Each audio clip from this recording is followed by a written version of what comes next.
ये कौन सा मौसम है जनाब? अनचाहे बीमारियों का नहीं, गर्मियों का नहीं, परीक्षाओं का नहीं, तो सिर्फ उद्घाटनों का। पिछले 2 सालों से कोरोना ने आम जनजीवन की ऐसी कमर तोड़ी कि उसे पटरी पर ले जाने के लिए वर्षों तक संघर्ष करना पड़ेगा। इसका डर थमा ही नहीं था कि पिछले 15 दिनों से शहर भर में आगामी चुनावी संबंधित उद्घाटन और सत्कार समारोह की दौड़ शुरू हो गई। ऐसे में सवाल उठता है कि क्या सारी आपदाएं फुर हो गई है? पिछले कुछ समय से शहर व बाजार धीमे धीमे शुरू हुए। शहर में आवाजाही में भी बढ़ोतरी हुई, अर्थात कोरोना का असर धीमे धीमे खत्म होते जा रहा है। लेकिन फरवरी मार्च के महीने में गर्मी सर चढ़ के बोलती है।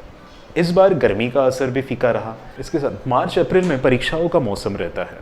विद्यार्थी से लेकर परिजन सह उन्हें लाने ले जाने वालों के साथ परीक्षा लेने वालों का भी टेंशन एक अलग प्रकार का वातावरण तपा देता है। इस बार इसकी भी तपन कम हो गई है।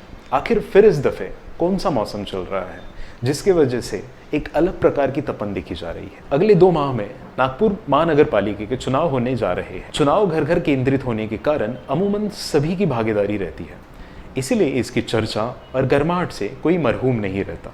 यह अलग बात है कि कोई कम कोई ज़्यादा सक्रिय निष्क्रिय रहता है, क्योंकि राज्य में सत्ताधारी पक्ष नागपुर मनपा में विपक्ष में है। इसीलिए मनपा का वर्तमान कार्यालय समाप्त होते ही चुनाव न लेने की साजिश रची गई, ताकि मनपा में सत्ताधारियों के कामों का लाभ से लगातार चौथी बार वे पुनः सत्ता में न आ जाए। 2 माह चुनाव टाला जा रहा।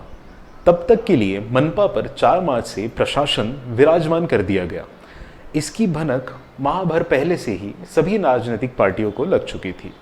तब से मनपा चुनाव की आचार संहिता घोषित होने तक एक ही महोत्सव शुरू है, वह है उद्घाटनों का।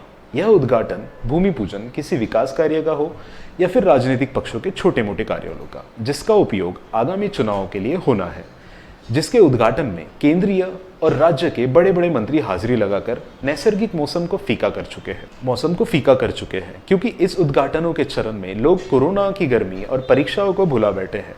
जबकि पिछले सालों तक इन्हीं चीज़ों की गर्मी से जनता एवं सभी दहल गए थे। अर्थात चुनाव की गर्मी का इतना बोलबाला है कि शेष गर्मी फीकी पड़ती जा रही है।